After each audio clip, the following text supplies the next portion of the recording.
Bienvenue sur Métal, Maniaques, un balado d'horreur Québec où je, sous-signé Kristof G, m'entretiens avec des métalleux tripeux d'horreur.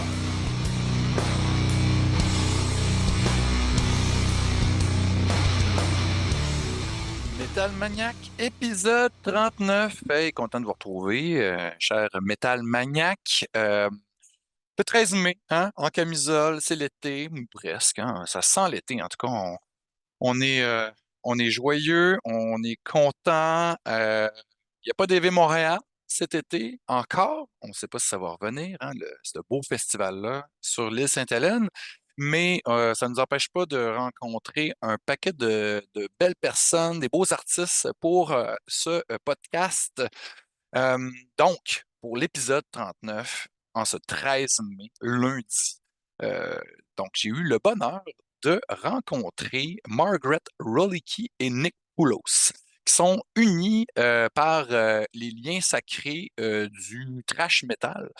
Euh, Dans le cas de Margaret, c'est une artiste visuelle, aussi une slave de la gang de GWAR. GWAR, un band qui roule sa bosse depuis les années 80. On les connaît, c'est ceux qui tuent tout plein de gens sur la scène, des gens en latex, évidemment, ils ne les tuent pas pour vrai. Les musiciens, bon, évidemment, il y a eu beaucoup de musiciens qui ont passé dans ces rangs au fil des ans.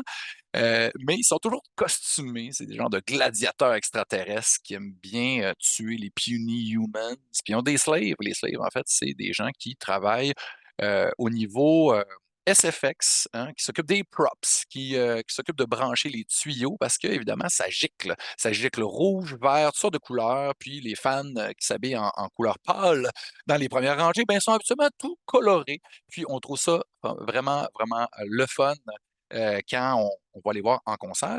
Au niveau musical, c'est entre du punk rock et du métal. C'est devenu plus métal avec les années.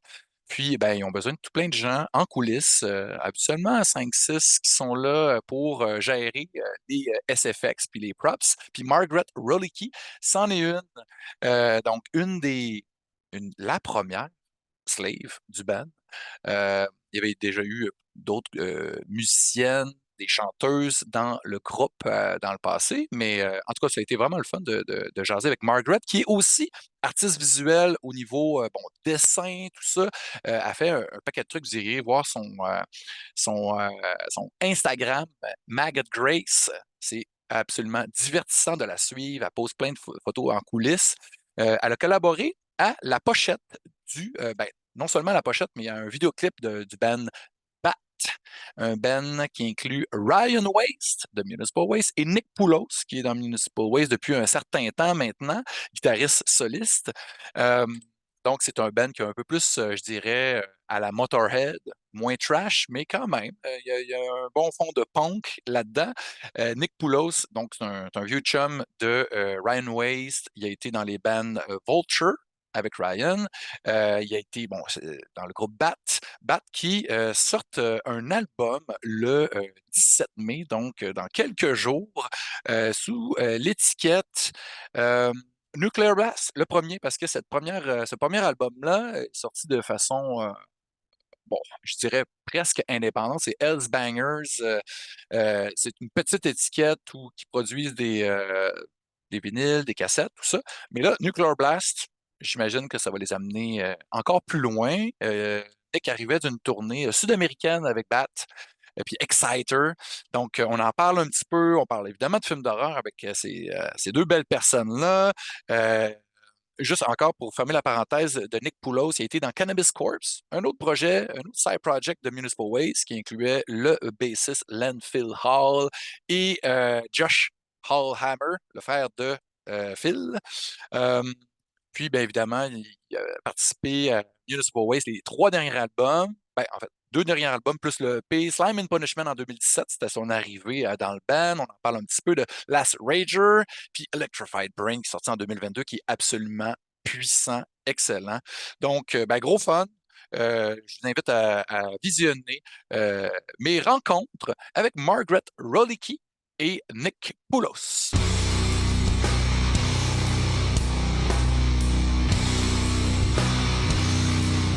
Nice to meet you, Margaret. Yeah, it's nice to meet you too, through the computer. Yeah, exactly. But it's still so fun that technology allows us to meet people nowadays. During the pandemic, it was really useful. It pushed me to start my own podcast because I was fucking bored with life, as we all were, and Yeah. without concerts and just movies to watch at least and music to listen, but no live shows and no people to meet. So I thought it would be a great thing to start this podcast about two of my favorite passions, things in life that I really enjoy always since I'm really young: horror movies and metal music. So it's fitting that I get to talk to you since you seems to be in the same mind frame as me, working with GWAR and BAT, and I guess you like horror movies too. So it's Okay. it's I, great to have I you do on like the show. all movies, but yeah, I'm pretty passionate about the horror genre, so Yeah, we're I kindred like cinema. spirits there. Yeah, exactly. But cinema as a whole, it's so rich. It makes you travel the world because I'm not on tour. I'm not in a band, so I can see everywhere through movies, and I can um, take away some of the anxiety or anger through those movies. So I really like this genre in particular, and I'm really happy to have you on the show after having Dave Whitty, uh, Oh, nice. Ryan Waste as well. Soon I'm gonna have Nick Poulos as well for the same show, and I also had Matt McGuire once. Oh yes, I saw that you had interviewed Matt when the documentary came out. That's great. Yeah. So first things first, I like to go back in time with my guests and asking what's the first the first scary movie that you got to watch way too young that got you fucked in the head. Uh, Okay. I think you asked what my first scary movie was. Sorry, I just realized I have an unstable network connection, so you oh, got chopped up a little bit. That's on okay. my end. So I apologize, but No that's what you worries. were asking. The first Yeah, scary movie. yeah. The one that scared Oh, you when you were way too young. yes. I saw The Exorcist, the original Exorcist, when I was about 7. Uh, 7. That's young. yeah, yeah. I want to say Also, 7, maybe 8. It was eh, on TV. on I TV. definitely like snuck down into the basement and was watching TV when people were asleep. Also grew up Catholic, so seeing something Mm, based on possible demonic possession and yeah, all of that. I was like, oh, this is fact. This can happen. So, and being a child, it was all like very effective. of Um, course, it and still it is is just today. a gorgeous film, classic, still hold the Dick Eh, Smith makeup is perfect. The pea soup puke, all of it. I still love that movie and of uh, course. still get scared by it. Yeah, and as you said, as I've been baptized. My parents didn't go to church, but still there's church everywhere in North America and in Europe as well. So that movie really struck a chord back then, but it still works today somehow, even though mm, there's a whole lot less people going to church now, but still there's this seems to be this the doubt about afterlife and possessions and all. And Bill Friedkin, he was such a master, and as you said, Dick Smith, Yeah, it's subtle. It comes very very slowly and it then is very back. subtle. Yeah, Yeah, I think the makeup that he did on Reagan wasn't that over the top in comparison to horror movies now, and it totally. is very effective. Just like changing the contacts and Hmm. the flashes, the lesions that she gets on her skin, and of course, altering the voice. Yeah. Yeah, I think it's very effective. It's a very atmospheric, moody, cool, gorgeous film, and I love it. And I am no longer religious. It was just Upbringing.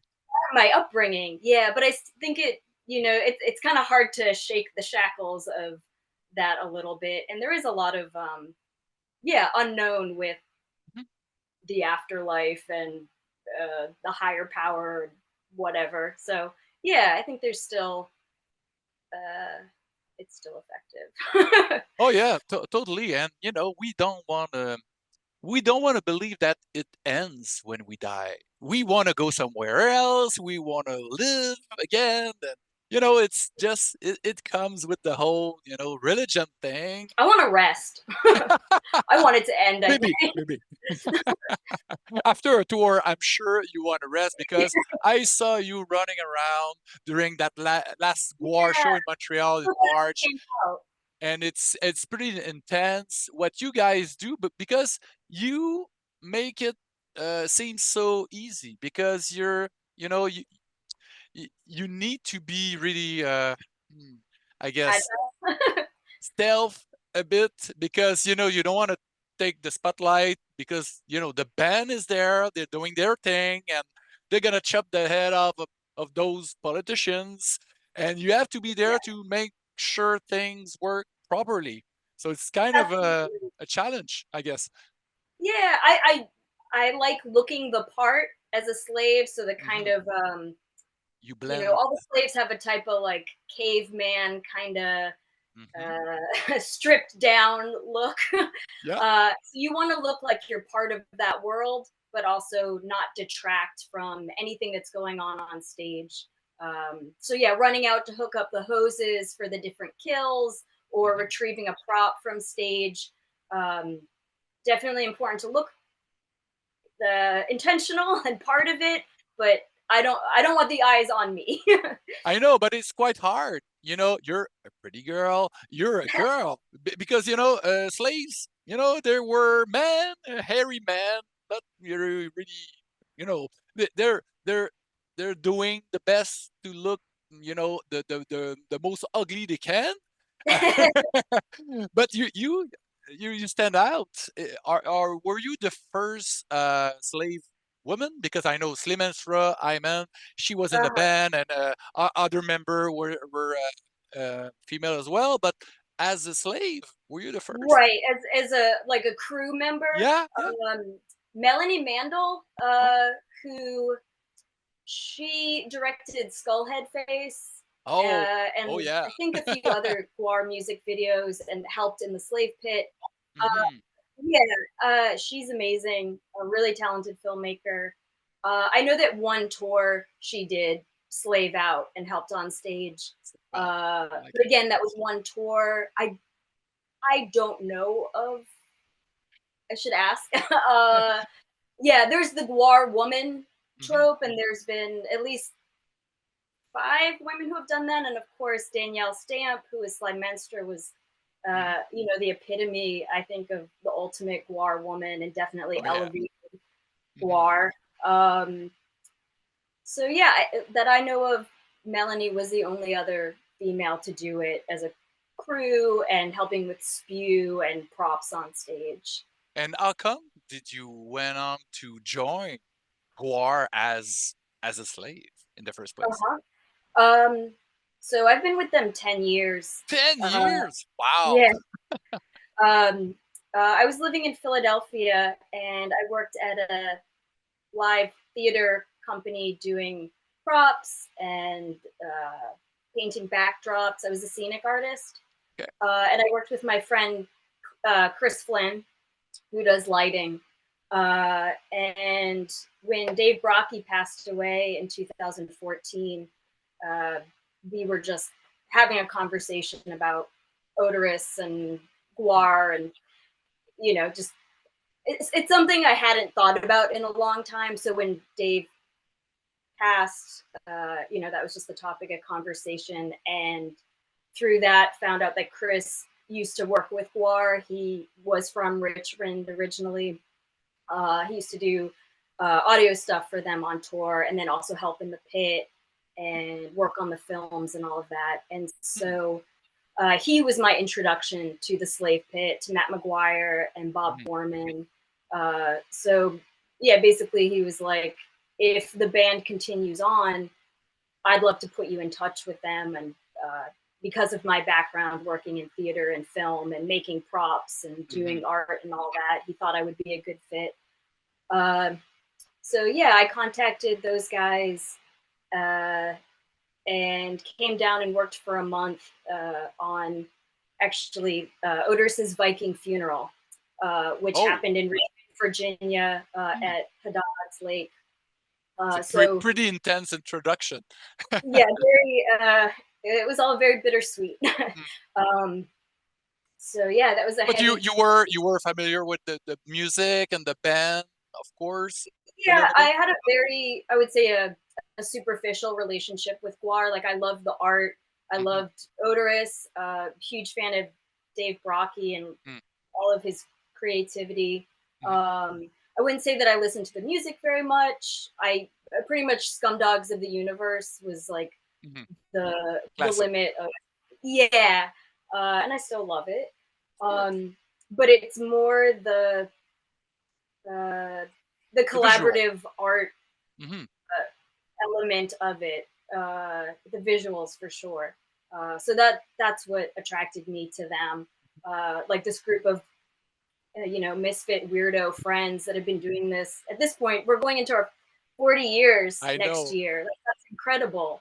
Um, and so yeah, just I'm very drawn to people who give so much of themselves to their craft. Hmm. That's GWAR for sure. Oh So yeah, I can totally agree because I've been following the band for a while since the early 2000s, and I heard the band before, but the first time I saw them live in 2002 in Montreal, I was blown away. I knew what was I was getting to, but prior to it's almost leaving, sensory overload. yeah, exactly, and Yeah. it's as you said, music it's there, but it's a play, it's a theater show, it's a grand guignol, and it's all that wrapped Oh, into, very great juvenile. Yes. and it's one of a kind.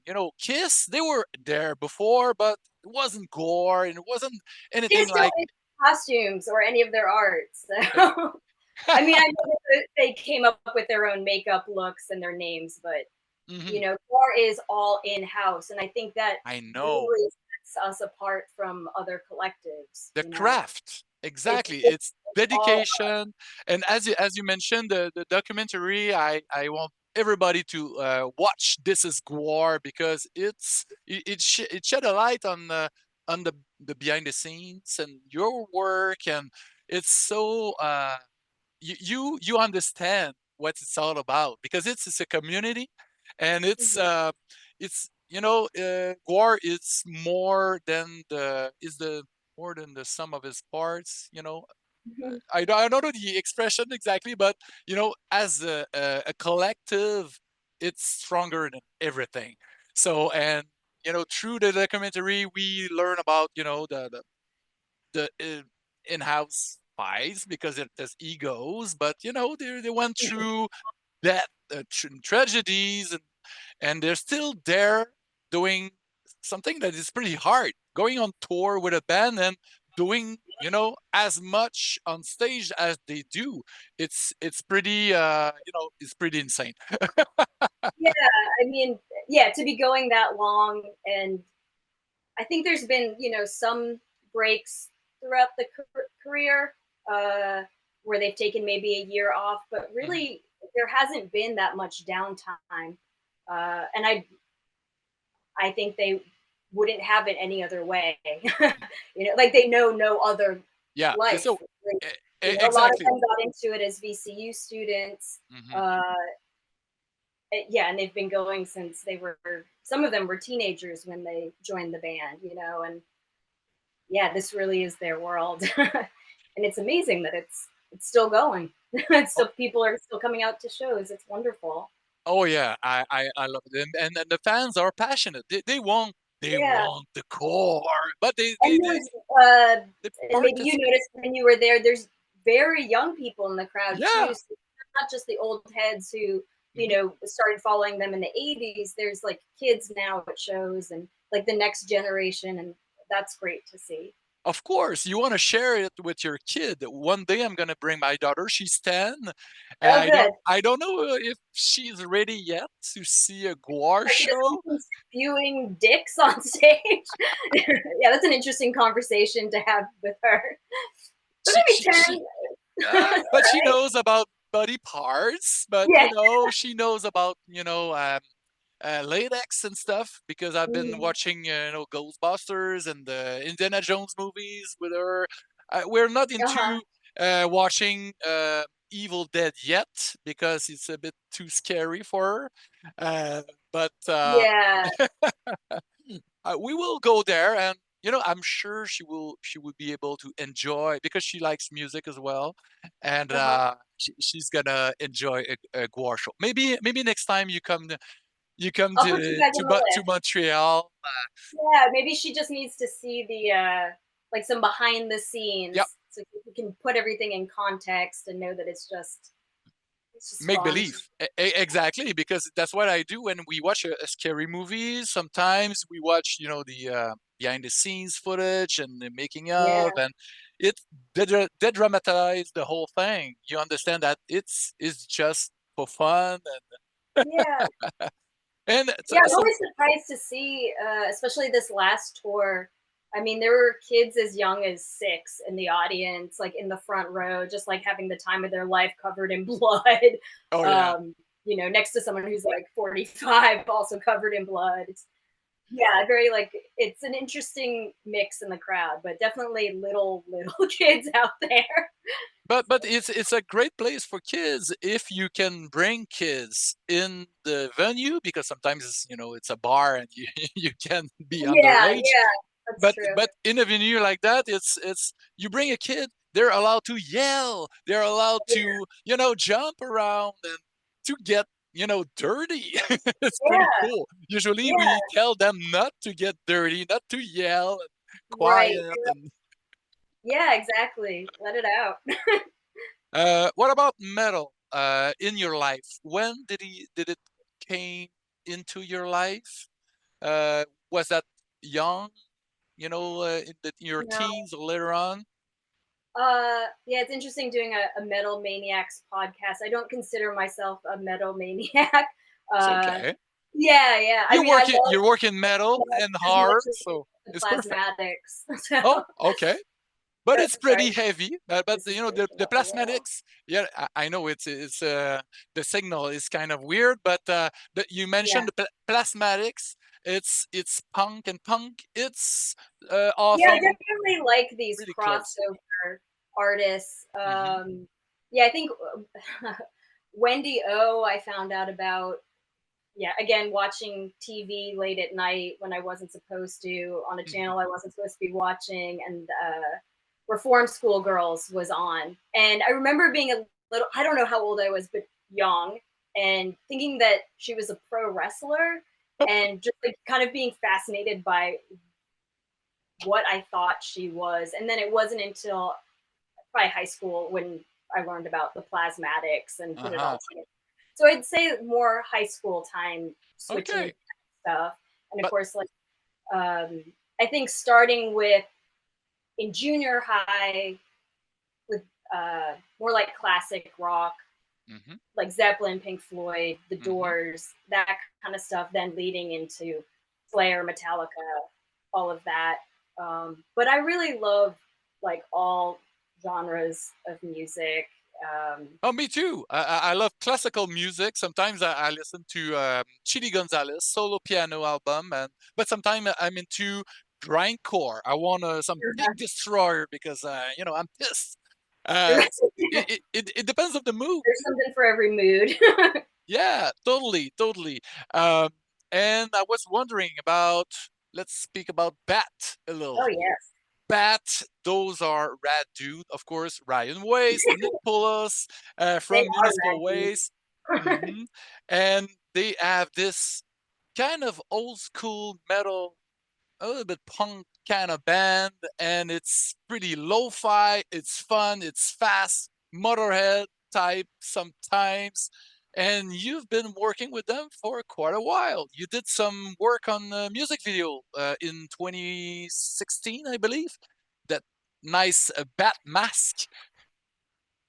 Yeah. That's Um, so yeah, started working with GWAR 10 years ago, and I think it's around that same period that I met. Actually, the first time I met Nick was at the barbecue, getting a ride back with him and mutual friends. So yeah, and then also meeting Ryan around that same time. We just have a lot of friend overlap. yeah. They're all in Kind of Richmond, right? I'm sorry? They're all in Richmond, all in the same Yeah, we're area. all in Richmond. The first few years I was working for GWAR, though, I was still based in Philadelphia, and so I split my time between the two cities for a couple years, and then moved to Richmond full time when the band decided to redo their whole look and the costumes, and I knew that it was going to be more full time work, and so Mm-hmm. that's when I took the plunge. Okay. But yeah, I met the Bat guys, the Municipal Waste guys, around the same time, and GWAR was definitely, I think, the catalyst to bring all these people together. On top of also having just a lot of friends in common. Um, so yeah, I'm trying to think. Maybe it was 2015 that Ryan approached me about wanting, like a, for lack of a better term, like a bat mascot based on the logo that I wish I could remember the guy's name, but he goes by Infected Arts Oh, on okay. Instagram. I want to say his name is Chris, and he's based in Germany. Okay. Um, oh man, I really should have like written some of this down so I didn't. We'll find out. Chris, that's right. Chris Infected Arts. It's right there. Is that all it says? Do you Yeah, know last yeah. name? That's Okay, great. So I got my facts right, but he's very talented, and he did that iconic bat illustration, and so that was the launching point for me of, you know, basically the design is there. I just have to figure out a wearable costume. mm-hmm. And initially, Ryan was just going to use it for the Wings of Chains, or is it Beware of the Bat? It's probably Beware of the Bat. That makes more sense. Mm-hmm. The Beware of the Bat music video. Mm-hmm. So it wasn't meant to be this archival, long-term costume. The mask I made out of latex, same as like all the other GWAR stuff. Mm-hmm. The performer looks out of the mouth, so Oh, his but, the wearer's eyes are hidden within the mouth of the mm-hmm. bat. So latex and polyfoam. The wings and cowl were all just insulation foam that I carved with a knife and coated in wood glue and acrylic paint. Mm-hmm. And it looks good in photographs and it served the purpose in the music video, but that thing fell apart Of after 2 days of course. shooting. Oh yeah. So we were running around the cemetery shooting stuff. So it's coming out of the mausoleum and it's, you know, the bat wings are dragging across the concrete and tombstones and all that. It got, yeah, a lot of broken wing bones and Ouch. bashed up. But the head, you know, because it's latex and it's a little more durable, that remained. And then I'm not sure how long after the music video, he wanted to do a tour with it. So I recreated the cowl and the wings more GWAR style. Mm-hmm. So they're all latex and polyfoam now. And Okay. he did at least one tour with the bat costume and then has since used it in other photo shoots and makes an appearance in the Street Banger video that's out right now, as well as the Right for Exorcism video that also just came out. So Yeah. it's a mileage out of it. And With the yeah, that was great a really fun mission. Norman. I'm really happy with how that turned out. I'm sorry, I'm speaking over you because you know of their overlap and all. Norman No, no, Cabrera no. directed the latest Bat Yeah. video, and the great Norman that I had on the Mhm. show with Ryan. It was so amazing to Yeah, chat about all those movies that he worked on over the years. Like, he's incredible. I mean, it's crazy. You he's met the guy, also of course. he seems. I haven't met him in real No? life, Okay. but I'm going to Palooza this year, and I know he's tabling there, so I can't wait to actually interface in person and see his Cool. work in person. Is going to be Mm. incredible.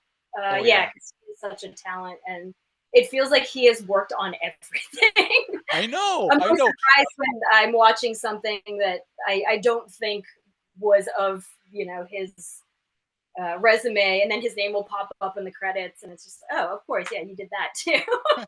But Summer school, you know? summer school, I love, yes, and I mean the chainsaw and Oh, yeah. I can't Babe. remember the other character, but Babe. they're loosely based on Norman. Yeah. So I love that. That's yeah, it's a lot of fun. When did you find out that you wanted to be an artist? Did it started with drawing or sculpting? Yeah, definitely ever since I was really little, I've been into art. I mean, maybe it doesn't come across in a podcast, but I'm actually like a very introverted, quiet, private person. Mm, And then so as a kid, even more so, like I barely spoke, and I mm, just love like being in my own world, mhm, alone, making art.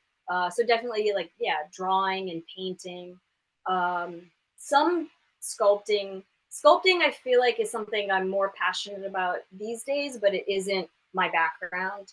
okay. Went to art school for oil painting. Mm. Initially, I wanted to be an illustrator. Um, it's Like one of those like things for where, as I learn advertising about or new materials, I kind of get excited.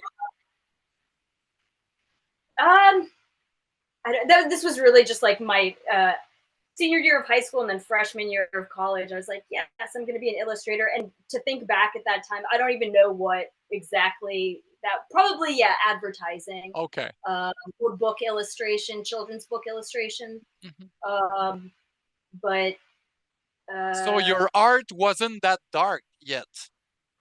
no, uh, a fantasy, uh, but I wouldn't say dark. No, that definitely like came with age. um, uh, but not. I don't mean I'm not bitter or like I don't think of myself as a dark person. I just You don't look like a dark person, but I, we can like dark stuff and be happy people. for sure. I mean, it's all a balance, right? Yep, totally.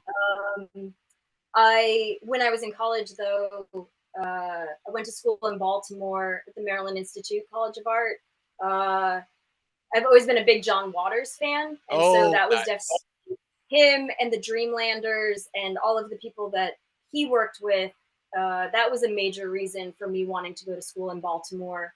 Hmm. Vincent Peranio, who's his production designer, went to Micah. Uh, so yeah, kind of that being inspiration for Hmm. me. And again, that's another example of a group of friends working together on projects. I'm a huge Yeah, sucker for a for while. people who have grown up together and work on each other's films and make art for each other and have been. Vincent Peranio still works on John Waters films, and Insane. if Van Smith were still alive, he'd probably still be doing makeup for John Waters. It's just I Wow. love, uh, It's yeah, friends inspiring. together on cool projects. Yeah. Mhm. Um, So movies, so movies, yeah. Sorry. So you wanted being in to work Baltimore, being in art school, then yeah. starting to think more about like to work on film. Oh Yeah. yeah. So that was Did you? this is so early 2000s. Yeah, trying to figure out how does one work in the movies? How do you do art for film? What is that? Hmm. Uh, so I started out still when I was in college, working at theater companies doing set painting. Okay, So yeah, that was theater. kind of my Mhm. gateway drug into the film world. So I did a lot of theater stuff in Baltimore. Moved to Philadelphia for an internship at the Walnut Street Theater, continuing doing scenic art for theater. And then while I was there, meeting some, uh, independent filmmakers and working on their short film projects. Oh yeah, Uh, something I might have seen. definitely not. No, it They were didn't all do the so the festivals or typical university graduate films, okay, people's like thesis film projects. okay. Um, a Genre? feature that I worked on, Detonator. I think maybe that's something that you can. It's called Detonator. It's about a punk band.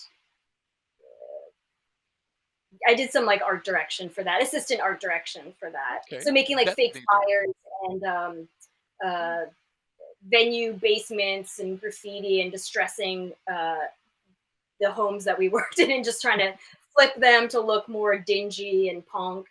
Yeah, I Nice. definitely like uh, taking something and distressing it, aging it.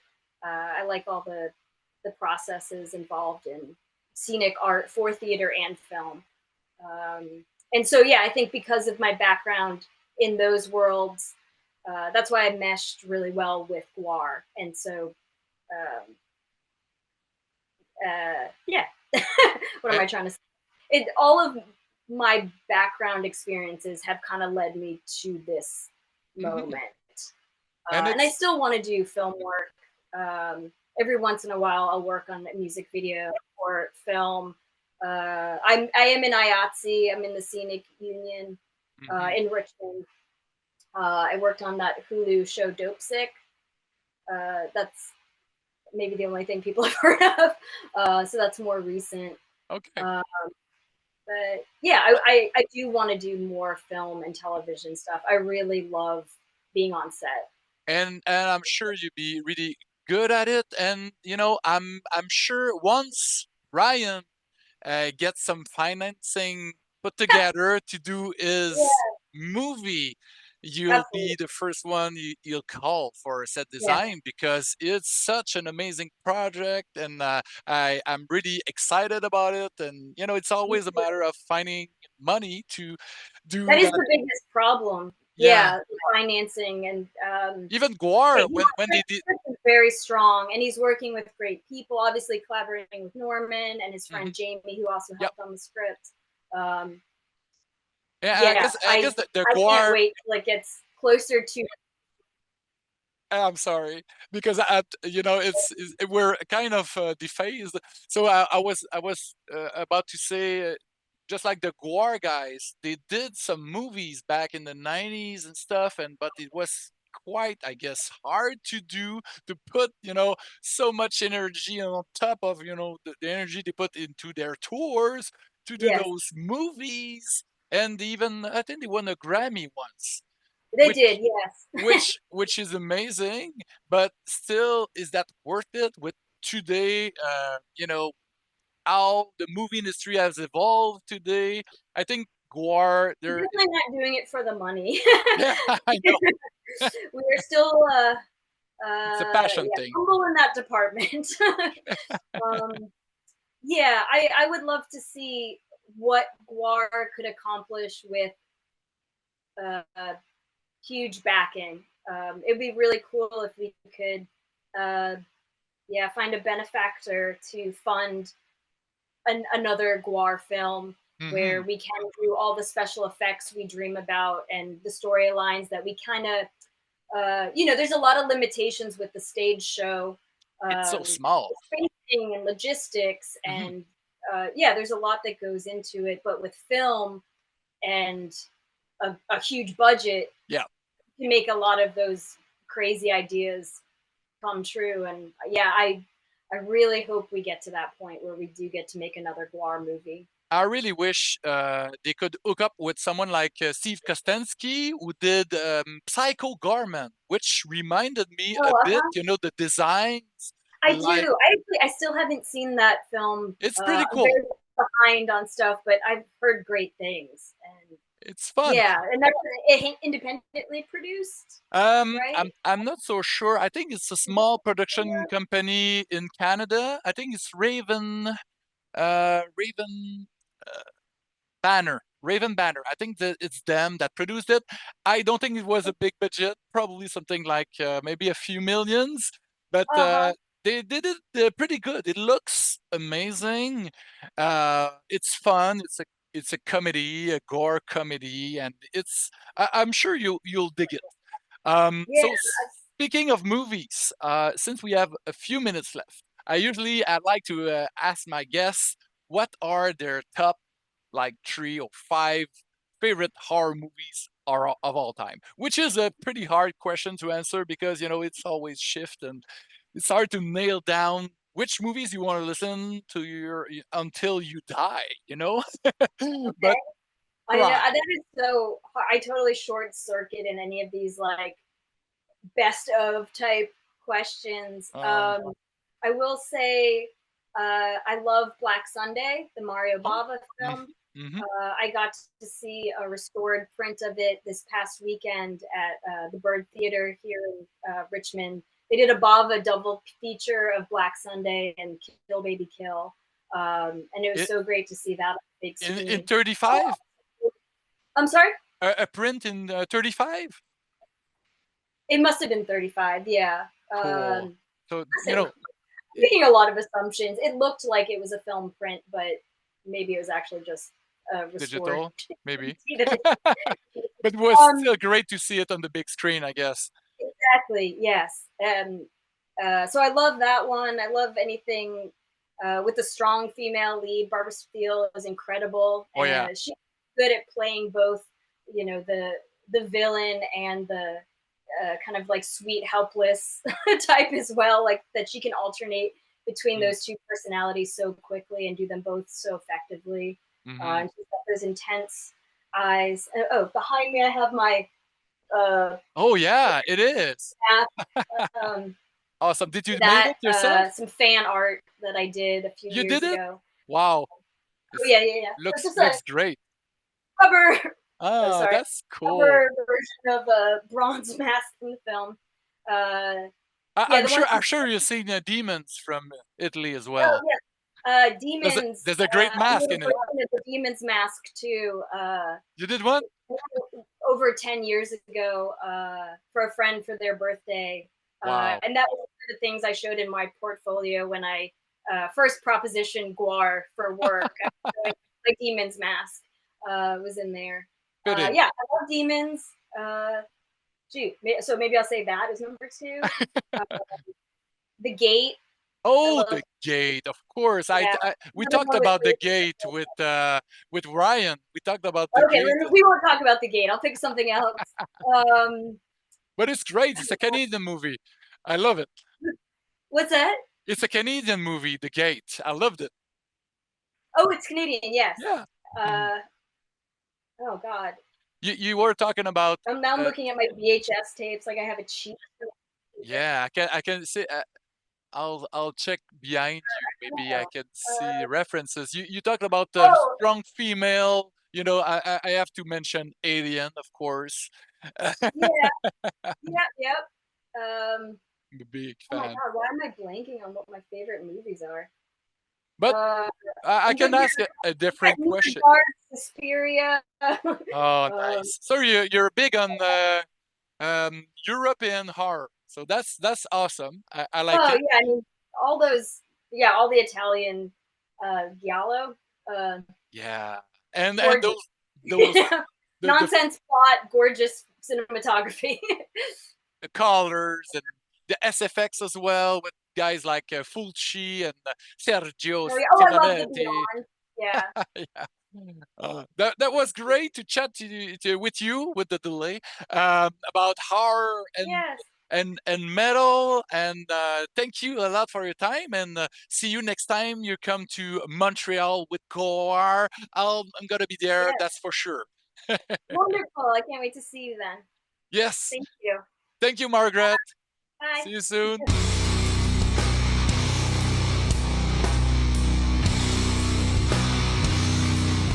Nice to meet you at last, Hey, Nick. buddy. Good to see you.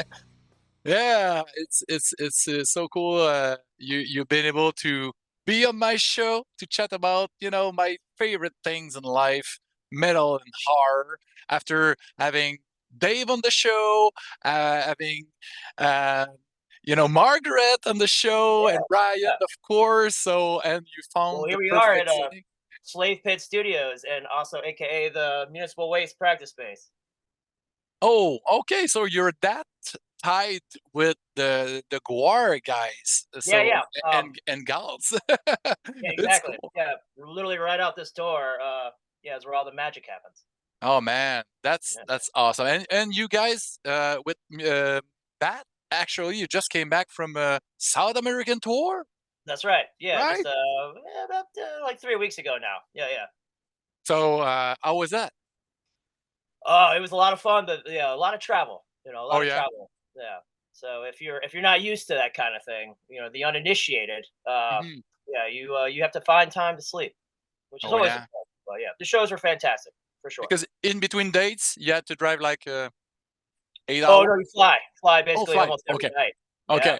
Uh, yeah. We did have one night, like a 12-hour drive in a bus, but it was not a bus with like bunks or anything cool like that. oh, okay. That was kind of Basically, sketchy. yeah. Well, it wasn't sketchy. I mean, it was safe. It was just you have to try to sleep sitting up. In a Oh yeah, it's kind of hard. So yeah, yeah. so you're happy to be home for a little while. Yeah, for a little while, and then yeah, I mean, we basically have a very busy rest of the year. I Between know. both bands, so it's exciting. Yeah, Yeah, yeah, and that's so cool. I'm so glad that you guys got to do this for a living because it's not giving to everybody to be able to live off art. Uh, yeah. there's a lot of artists out there, and it's the competition is there, but you guys are doing the right thing, and the fans they just love especially Municipal Waste because I haven't been to a bat show yet because Okay. Yeah. I know you guys came to Montreal like probably 8 years ago or something at the Only that one time for that yeah, for like Wings of Metal. Yeah. yeah, yeah, that was so fitting with Yeah. Anik organizing this, and Uh-huh. she's a great gal. But with these podcasts of mine, I like to go back in time where we used to do uh, where we used to go to the video stores and rent Mm. movies, VHS. Yeah. It's a passion of mine, and I just want to dig further into the taste of my guests and ask them what's the first horror movie that they watch uh, way Sure. too young and got you fucked in the head, basically. Well, from the time I was like a little kid was the original The Blob. Oh, the Yeah, the from one from the 50s. yeah, from the one from the 50s. And I literally couldn't sleep at night because I was convinced the Blob was gonna come get me. Like it was. I don't know why, because it's like the acting is It's great, yeah. obviously, because they had actually like a couple of big names, but just like that, golden era of cinema, and then mixed in with like post like the Paramount like 30s, and like the Hollywood monsters. It was just Mhm. something different. I feel like even I can look back and still enjoy like not only that, but definitely like the '80s remake is great too. Mhm. Oh, yeah, but the first Yeah. one, the one from the 50s, how did you know, stumble upon that movie? How old you I were think at the like time? my mom, my mom and her boboyfriend at the time were watching it, On and I TV. was like probably 5 or 6 years old, Okay, yeah. and then even besides that, I think Jaws was definitely one that really screwed me up as far as like Oh, yeah? You got to watch it early on? yeah, oh yeah, yeah, that was like one that like because I grew up in like a beach town, and Oh, yeah? I was like, "Oh, no, no, I don't want to go in the water." It's like Jaws is Bit good, even like in a deep pool. Like I still have a fear of like water where I can't touch, or like I can't touch like the bottom. definitely. Where did you, grew up? In Sarasota, Florida. So yeah, it's like you're right on the beach, and I hated it. So as soon as I was able, Oh, yeah? I got out. Yeah. Why so? Because of the mood of that state? Because there's a lot of music Well, there, a definitely lot of death metal came from before that like the state. negative or the mega, conservative kind of. I mean, it was still pretty Oh, much yeah. like where old people go to die. That's Even right. when I was a kid, and but when I was a kid, there used to be a lot of cool, funky old like things, kitschy, kind of weird, like peanut shells on the bottom of or the floor of the restaurant, and just like gator tail on the menu and just, cheap Okay. beer and Yeah, yeah, yeah. yeah, so for like, parents in the 70s, like it was great in the Mhm. 80s, and but as a kid, there just wasn't really there much musically, and I pretty much had my mind made that I wanted to be, in a band and Oh, go on yeah? tour, play shows. You started guitar, early on? How I old were started you? playing guitar when I was about 9 years old. Yeah. 9? Okay. Yeah. Yeah, my So dad played a guitar, so I wanted to be like my dad, of course, oh, but okay. So that was the model, and what kind of music was he into, your dad? dad was like a blues, jazz slash, like a little bit of rock guy, but he had a big tie-in with like the Florida scene, Allman Brothers, and like Oh, yeah. Tom Petty and Mm. Guitar Army and the Outlaws, stuff like that. You knew those guys? Oh, he did. Yeah, yeah. I mean, not me personally, but yeah, my dad. Yeah, my dad did for Nice. sure. Oh, Yeah. that's cool. And then what got you into, the heaviest stuff, metal and It's hard just like rock? I grew up like an older sister who listened to like punk and goth music, but Oh, that's cool. yeah, She so was kind of the gateway to you? sort of, because like she kind of turned me on to the Misfits. Mm, Excuse yeah. me. But before, I mean, obviously, like Metallica was like blazing up, the charts, and I kind of like inherently got into Slayer by some chick on my middle school bus like had like a book of CDs and was kind of Mm. like, anybody want these? And I like grabbed like Show No Mercy Oh, haphazardly, and then that changed my life, obviously. so that's oh, yeah, Yeah.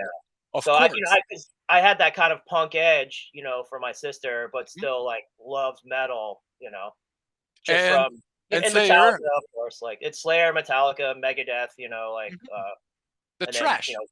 Mhm. exactly. And then about eighth grade is when I got really into like King Diamond and like Merciful Fate, and more of like the more Classics. Yeah, shreddingness of yeah. like guitar, Mhm. metal and like operatic and like kind of like the doom element. Uh-huh. Yeah. Oh, man, that's great. And you never got into the Florida death metal scene? Oh well, of course I was totally immersed in like Cannibal Corpse by the time I was in high school. Of course, yeah, oh yeah, yeah. I love bands like Morbid Angel and Monstrosity, and some Mhm. of some of the ones that are like a little lesser known, and the Florida scene like Burial, which only had like one 7-inch, Okay. obviously Obituary. Mhm. Um, but yeah, yeah. I mean, Florida had like a lot of music that was coming out way before my time. So like like going to shows, it was definitely like a lot of death metal. Mhm. And then like hardcore bands would come down. I would see bands like Sick of It All, Agnostic Front, Mhm. stuff like that that actually had draw and like would play Florida because like people would come out. It's not like a lot of bands like would always skip like where I Mhm. grew up. So it's like, it just wasn't really there for me when I was like a young adult. So I Mhm. want to broaden my horizons. Oh, yeah. And how did you get to meet, Ryan? So I had like a friend who was going to college in Sarasota who was from like Northern Virginia. Okay. Yeah. And then a bunch of his buddies came down to visit and stayed for like a week or two, and like ended up some of them would like stay at my mom's place with me.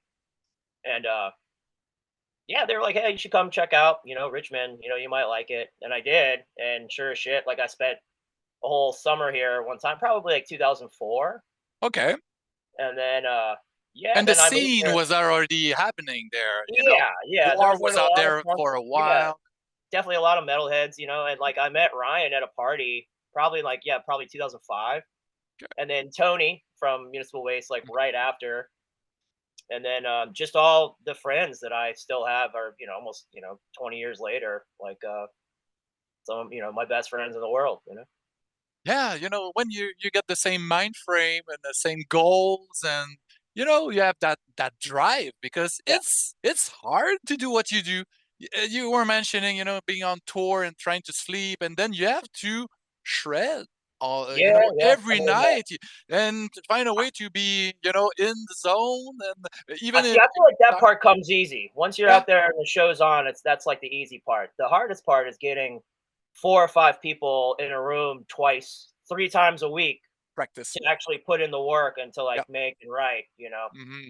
That's it's like an episode of SNL, like Saturday Night Live or something. How everything comes together. But it was like weeks of preparation of like writing and like fake Mm, rehearsals and like kind of mhm. trying to act it out, like but because And even now like our waist show is like pretty substantial. We have props now if you can yeah, see. I know. But I was kind of disappointed when I saw those pictures afterward because the last time you came to Montreal, there weren't those No, zombies. we were supporting. Yeah, we were supporting with Carcass. So Yeah, we thought for this last like headliner that we would do something very special, and it was that's also like the anniversary of the first record, Waste Them All. So that's I right. fabricated these cool little toxic waste barrels that you see You back here.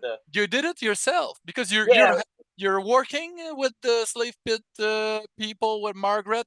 You learned from them, or you were doing that before? yeah. Not really so much before. It's more like, hey, Margaret, should I try this? She's like, nah, do it like this, and I'm like, okay, and then I'll just try it like that, or like it's more like constructive criticism. But when I do help her, just do the basic stuff for commissions, not necessarily Latex. for the band GWAR, but for other projects and such.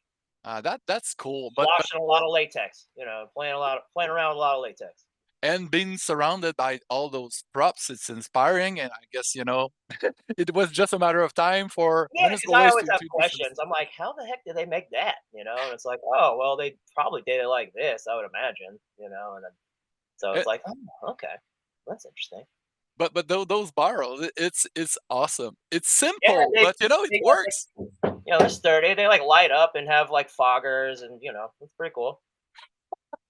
Man, I wish you can bring that in Montreal next time you play. Dog juice.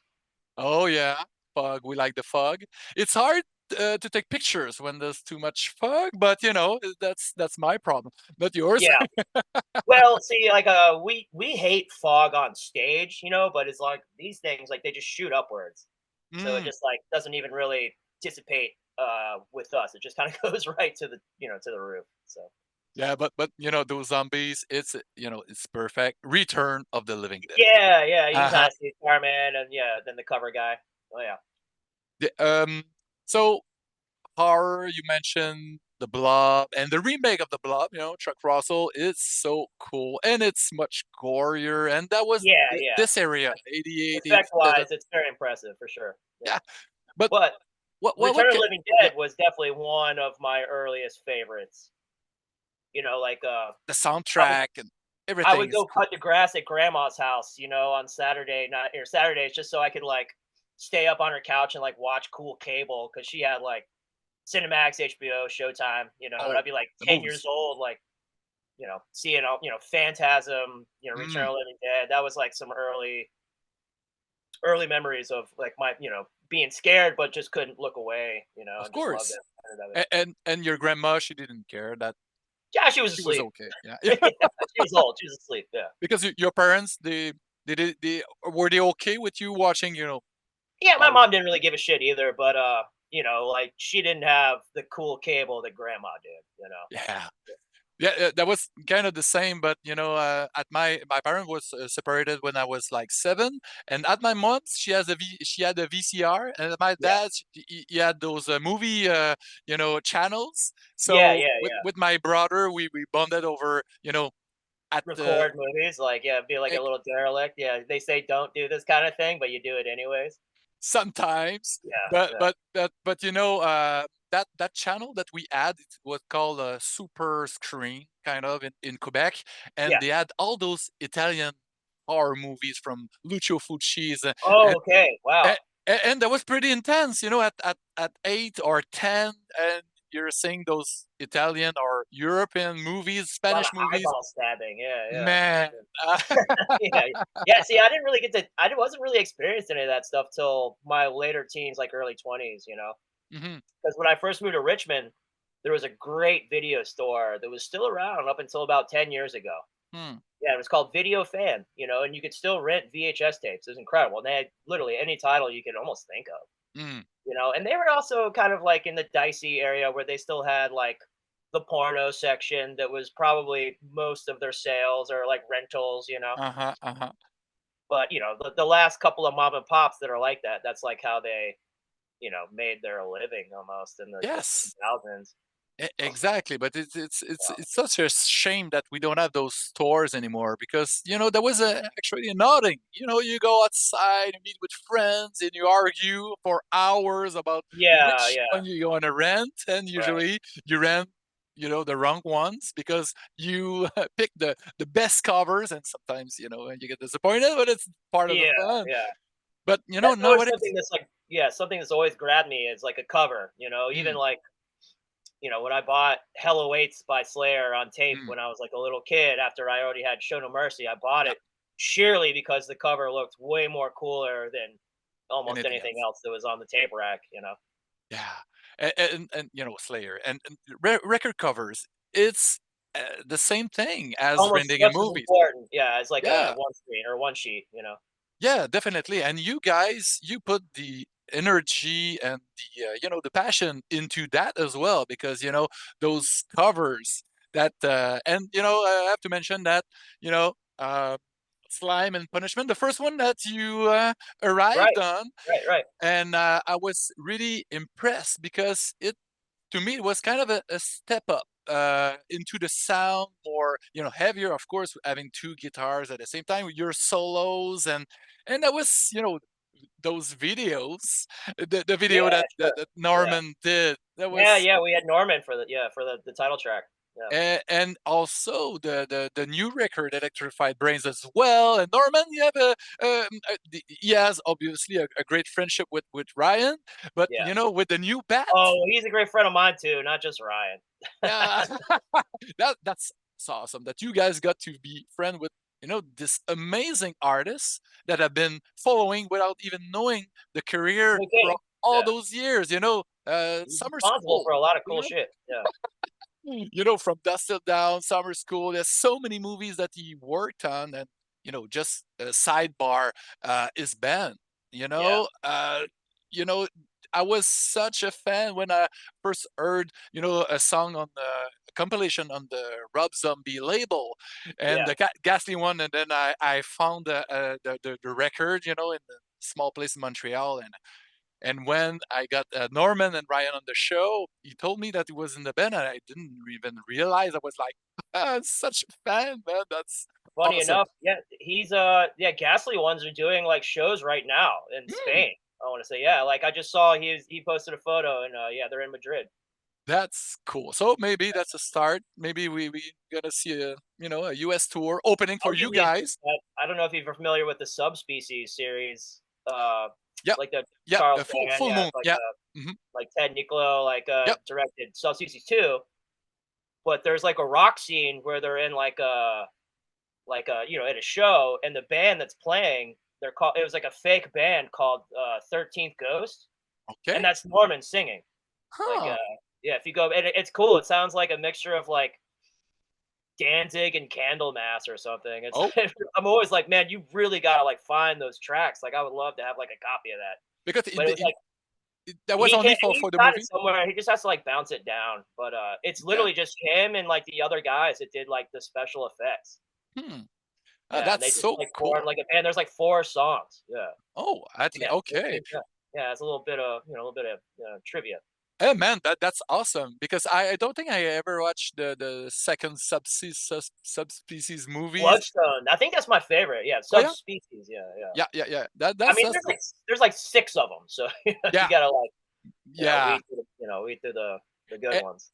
and sometimes with full moon, you have to pick and choose which one you want to. Yes. Yeah, yeah. The- Especially when there's like such a franchise after basically after part 3, it kind of goes a little downhill. yeah, those puppet masters is a good example. There's way too Yeah, many, and I don't want to go into evil bong or all we the. don't need to talk about any of that stuff. Yeah, yeah. Ginger Dead Man or whatever. Yeah, Yeah. Can't really but do it for 'em. I saw the Prime Vols, which is kind of a stop motion action adventure film that was started back in the 80s that they just finished. And Charles Band came to Montreal last year at the Fantasia Film Festival to present the movie, and it was fun. That was cheap, and but stop motion Yeah, is fun. yeah, yeah, and what's his name was like the main character, the actor guy. You're talking about the little guy who like gets shrunk down, or what movie are you talking Oh, about? I'm talking the Prime Valves, the Prime Wheels. It's a movie that just came out last Oh, okay, year. never mind. But Sorry. but Yeah, I think you're talking about the you know one what with I'm talking about. Tim Thomerson or something. Yeah, yeah, A yeah, small yeah. cup and miniature Yes, he cup. becomes like future cop that gets like shrunk down and has to like fight this gang. Yeah, it's like just a little guy. But if I can recommend something related to Charles Band to you, his autobiography is a riot. Um, Okay, I'm not the biggest fan of Full Moon, to be me honest. neither. Yeah, But his story, his life story, is just it's like a movie. It's Charles Band. crazy. Yeah, Yeah, I've heard a he- lot of mixed reviews on the guy myself. Yeah, I've never met him before, but so I can't really talk bad. But but yeah, maybe if you're into interesting business biographies, practices. Yeah, yeah, I am into autobiographies. Yeah, yeah, yeah, but you should like it because he met so many people and he was like with the Demi Moore back in the days and it's big. That movie, I Spit on Your Grave, of course. Oh yeah, Yeah, yeah. the poster, the girl, that With you like see, the sure, short the knife shorts. in the butt. Yeah, yeah. It is Demi Moore. It's a picture of Get Demi the Moore fuck out. that they Really? use for the poster and the cover because Huh. he was, that was his girlfriend at the time. So he used Yeah. that to get funds because they made the poster before the movie. Of That's, course, yeah, the classic old case of yeah. There's so people. many of those little trivias is amazing. But Yeah, no kidding. what about your favorite franchise that you have to see the sequel? No matter if you know already that it's gonna be bad, you have to see it. The horror franchise, your favorite one. Like anything new or like of the past, or Uh, just Whatever you want, but maybe it's a franchise that is still going, if there is still one going. that you're still What following. I would really like to see would be a Poltergeist 4, but I don't think that's ever going to happen since everybody kind of died around it. But Yeah, I've said even in interviews in the past, like I'm a big part 3 guy. I love like part 3s. I mean, yeah. probably being like Friday the 13th being one of my most favorite prized possession of like franchises. Oh Like yeah, I'm a huge Friday the 13th guy. you're collecting stuff in your life. Oh yeah, yeah. I Yeah. mean, I have some busts. I have like a bust, and I have like original one sheet posters, Oh, and nice. tons of nerdy shit. I mean, Did you get to see part three in the theaters in 3D? no, I did not. No, I did not. But I And have you have to seen it see that with like 3D glasses at like a friend's house with like just DVD. projector. Yeah, Yeah, yeah. yeah. Okay, okay. But it's You fun. know, I I yeah, it I is fun. Yeah. I was fortunate enough to see it in the theater, a very nice old theater, classic in Montreal, and that Cool. was so fun because those Yeah, glowing yeah. There's a acts. lot of like the arrow, and Yeah. right through the eyeball. But yeah, that's the Oh, other weird thing about part threes is like they tried to like it was like 1983, and yeah, they try to just like, especially with horror, make yeah, everything 3D, which is yeah. it's stupid. Yeah, Silly, it's kind of trendy and like not really. It didn't really wash out that well for most of but those movies, but it's okay. There was it's kind of a, fun. Yeah, William Castle way of doing movies. Having yeah. something theatrical, something that it's an Stands out. activity. It's different. Yeah, but besides that, I mean, Part uh, three, because why part three? Like Hellraiser 3, you're a big fan of that, or Love of Part Three. I don't know. Like which ones? Halloween 3. I mean, Oh yeah, Season of the Witch. It's amazing. sure. Yeah. It's a shame that people like kind of didn't care when it came out, but maybe the tree was out of place in the title. Should have been Halloween Presents Season of the Season of the Witch. Witch. Exactly. I think, and that was even the original Expectations. idea, Yeah, according to like even some of the mhm, direction, but mhm. like in the producers, but they just couldn't get the funding unless they called it Halloween. Yeah, but Which maybe is all. such a sad. It's like when Tony Iommi wanted to do a solo record, but the label was like, nope, you still have to call it Tony or Black Sabbath, That's like right. featuring Tony Iommi, like doing like Seven Star, like because he just Hmm. wanted to call it Seven Star, Hmm. like Tony Iommi's, Hmm. Seven Star, but those pesky labels, I those know. pesky money people, they won't Marketing give you. people. Yeah, They want to sell those things and they don't know how, and that's so they right. think it's gonna work. But It's funny. I also love, Exorcist Part 3. I Oh, don't know if you know. Yeah, oh, yeah, of course. That fucking scene. scary, man. That's the scene, the most Child, scariest scene of the child. whole. The That's hospital scene. Yeah, yeah, because the timing of that scene. It's yeah. so The build up, intense. Yeah, hell of a build up. and Yeah, every time it gets me. I don't know yeah, how they do it. I know it's coming, but yeah. this, uh, it's subtle. It's far out, but it's It's a combination of like the score, like yeah, like the sultriness of like the shot, and like how it's all one shot. And yeah, I mean it's beautiful, really. It's literally like it's like kind of like a breathtaking scene and very creepy, absolutely. the whole movie, in fact, because it's kind of that was surprising. The writer being a director on that one, and Yeah, yeah. he got the vibe of the original, but he made it a '90s movie. And the actors, George C. Scott, he's Yeah, that's amazing. right. Yeah, what's it oh yeah, yeah.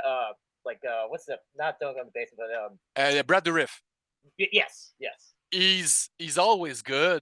Oh, And oh, yeah, of course, Brad Dourif, but yeah, like the cop in Exorcist 3, he was yeah, in George C. Scott, he was the in Changeling. I think he was in the Changeling. Yeah, oh, yeah, I think you're yeah, right. He yeah. was in Patton, and he has such a presence.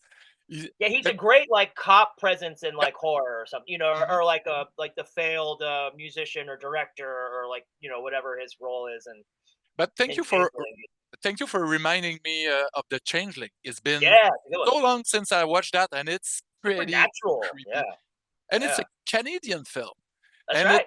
and Yeah, it's a small film. It's that's not yeah, much happening, but ghost stories you mentioned, poltergeist. That's my first trauma. When I yeah, was a kid, yeah, 6 years yeah. old, my uncle was like babysitting me, and I think he thought it was a Spielberg movie, like E.T. or something, Uh, and yeah, and he yeah. was so Toby wrong. Hooper, baby. Yeah. He was so wrong. And then I got traumatized. I think I didn't sleep for a week. You know, They're the here. Yeah. and Ooh. the face scratching scene and Yeah, it's those. like the hair on my arms like starting to rise. It's Yeah. so good. And that was kind of simple, but the SFX were great, optical and ILM, everything. I'm a big Texas Chainsaw Massacre fan, so Toby Yes. Hooper on Yeah. board, even though people tell everyone that he haven't directed the movie, but I think he was the director and Spielberg Oh, was sure. there because it Spielberg was was just kind of like, yeah, his story they're anyways. buddies. So it's of course they kind of shared hints and shared, but that's what I understand. It's like Spielberg always got the credit, Mhm. even though Hooper actually did the hard work, and I'm sure just for namesake, having Spielberg on the name of your movie is just going to be like people are just going to associate, Mhm. especially at the time, in the early '80s after all what he had done already. Course. Yeah. And that's probably Nobody the really wanted to look at Toby Hooper as an actual artistic director because they just thought he was like putting out smut, like yeah, so, exactly. Even though right now, today, Texas Chainsaw is a piece of art. It's at the MoMA in New York, and yeah. it's I mean, celebrated by honestly, everyone. it's a piece of American history at this point. Do you remember the first time you watched the Texas Chainsaw original? I do. I was probably 12 or 13 with a bunch of friends at a sleepover, and it was just like maybe like somebody's mom rented it for us and, just maybe sneaking cigarettes and like maybe some kid had a joint, but, before, anybody started like really drinking, but it was like, Yeah. staying up drinking soda pops, Mhm. having too Full many of sugar. Coca-Cola. Yeah. But what was your first thought when you Well, watched that? Because it's kind I of get a more weird scared of it movie. now. I feel Yeah. like when I watch it now, I'm like, ooh, like, I just forget. As a kid, I was just like, so like, yeah, fuck yeah, this is Yeah. like Yeah. Yeah. brutal, like that's intense. Like, Uh-huh. it's like a Cannibal Corpse song. It's great. So Yeah. now It I feel is. like now I almost like appreciate the integrity of the art, like the art, like the art of it, as opposed to like when The I was shot just value. young and just so hungry for the next like more brutal thing. Hmm. But But and I love part two. Oh man. Yeah, like, with just like everybody, Dennis Hopper, and Caroline Williams, who's such a fucking powerhouse. Oh yeah. And she's great. She's beautiful, and she Beautiful, can yeah, great. scream. And Yeah, yeah, yeah, oh yeah, yeah, yeah. but it's a shame that movie wasn't the movie that we should have seen, because it's No, been cut a lot, and those scenes were, I guess, destroyed or something, because yeah, it could have been so much better. It's fun. It's a it's lot of fun, fun. but it could have been more at least. Yeah. Yeah, better is like a broad term, but yeah, you're right. I mean, a lot of it got totally mangled. B- No pun intended. Yeah. Yeah, Yeah, definitely. But it's so good that it's rare that a director got to do a sequel for his own movie.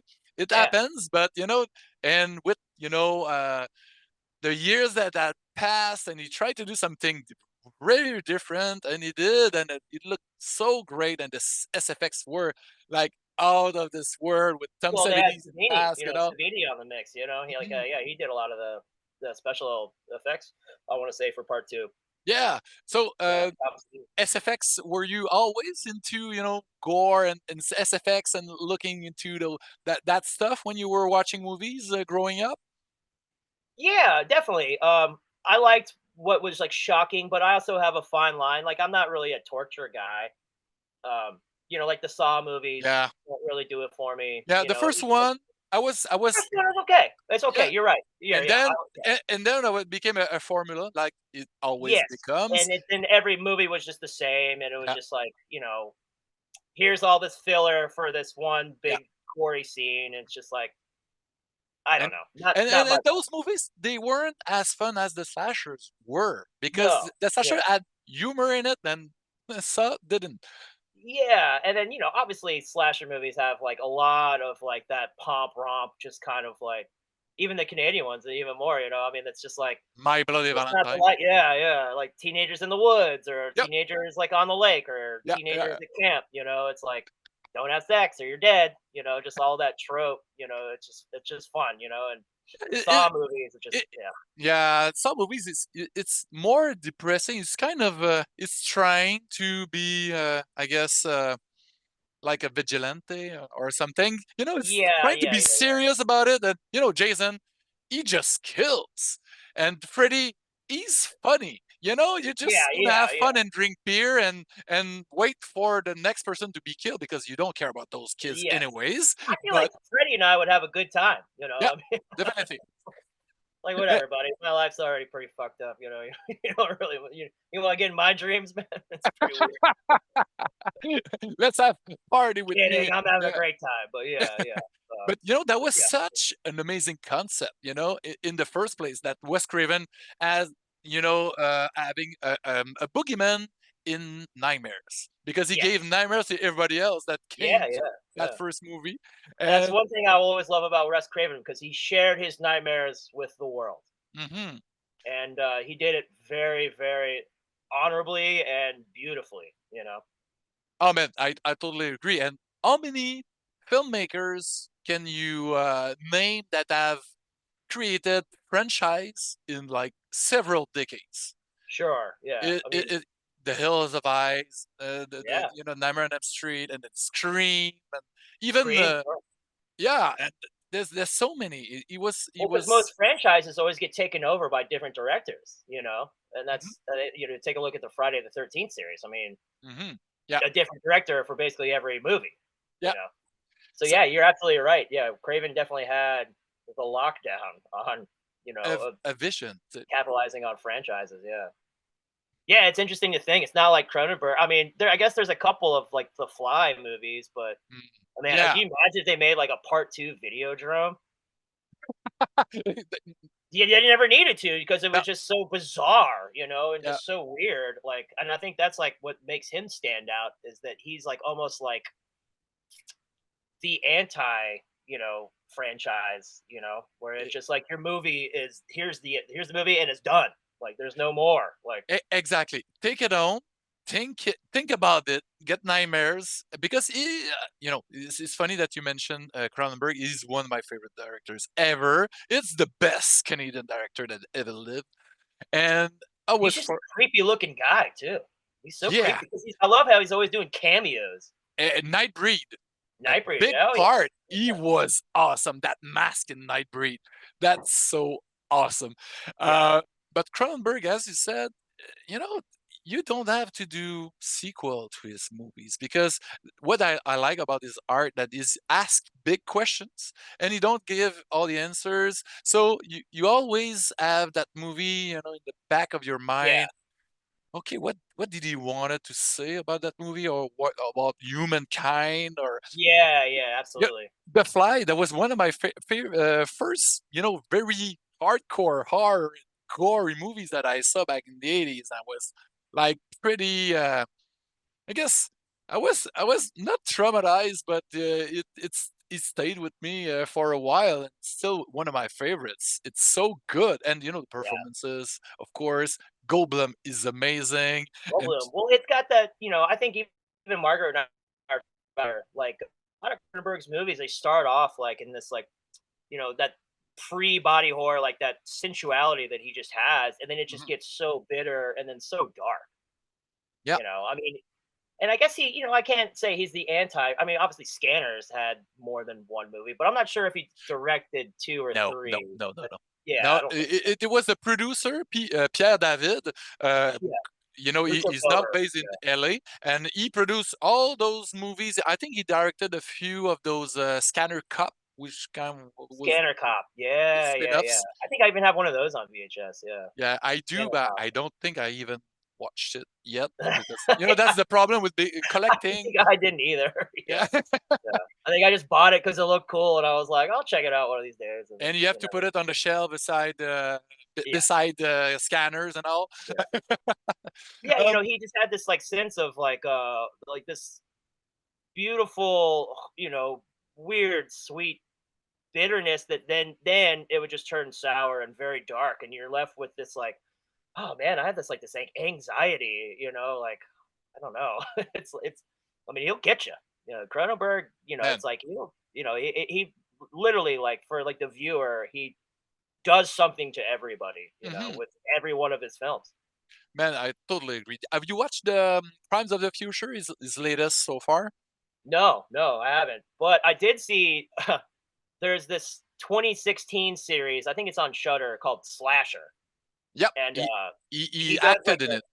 yeah, he did. He acts like he plays like the rich CEO granddad who makes like his whole family compete in like a killing game to win his fortune. Okay, and it's good. It- it's like it's fun. Yeah. It's like Okay. it's very brutal, like Oh yeah. very gory. Yeah. Okay. The acting is a little, no offense to the Canadian actors, but it's like a little off. But like Okay. then it will pay off with like these like really like believable gore scenes. A lot of stabbing, Oh like yeah. yeah. And there's a few seasons of that, I think. There's 5, I wanna Oh say. shit. It's like Okay. And you yeah, watched the whole he's thing? no, he's on the one called Flesh and Blood, so it's Okay. like the family-oriented one. I wanna say it's part 4 or season 4 or something. Okay. I'll look Yeah. for it. Yeah, if you have Shudder, it's fun, I Yeah. mean, it's like at least, it's like an interesting concept, but Okay. So I don't have to put my expectation too high, but no, I may no, enjoy it. just Okay. when you see, like, the first gore scene, you'll be like, "Okay, so that's what Nick was talking about," Okay. like yeah. Okay. Cool. Cool. Cool. Do you have a favorite movie of his? Movie of, like, right now? No, Or of Cronenberg's. Do you have a favorite one?